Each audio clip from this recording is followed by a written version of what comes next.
And so tell me a little bit about that. On one hand, as you said, going to all the festivals and being kind of carted out, I imagine, in traditional clothing and everything. And then on the other hand, breaking the stereotypes, as you say, of the traditional Indian girl. How did that feel? Did you feel sort of empowered by it? Did you feel confused by the two different identities, or what was it? What was it like?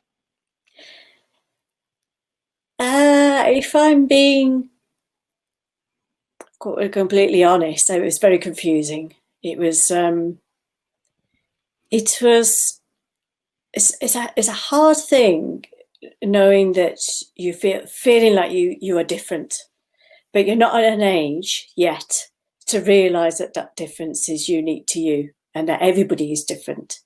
So I spent many a year being very upset sometimes that I was Indian and wondering, why do I have to be so different? Why can't I be like all the other? Why can't I be like all the other girls around me? And I think that was something that was quite an upsetting thought, really. And, because on the one hand you're doing all these Indian traditional things and you're totally accepted and you're not seen as different in any way. Yeah, I was a little bit punky, I guess, in those days. And so I wasn't your very, very traditional type of Indian girl.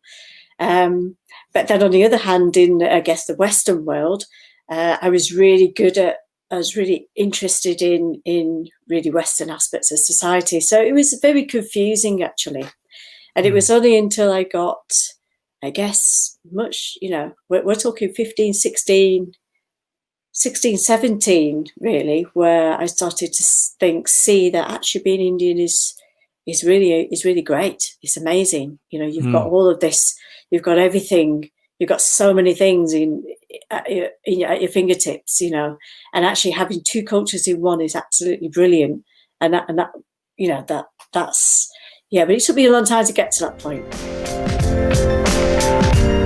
Can you relate to this where, it's for some reason at some point in your life you felt one of the outsiders, you felt like you were different, maybe you didn't fit in? Life is wonderful. It's a kind of a journey about learning to embrace and accept and love ourselves for exactly who we are, and actually realizing that those things that made us different or that made us feel maybe like we didn't fit in are absolutely wonderful and are actually often our greatest strengths.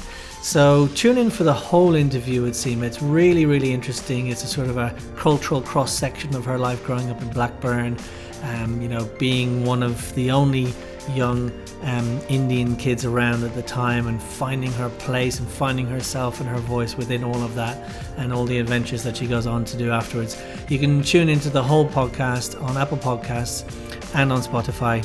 And if you've been enjoying the podcast so far, please go and give us a rating and a review. It's so encouraging. So we'll see you in the next episode. In the meantime, have a really great week.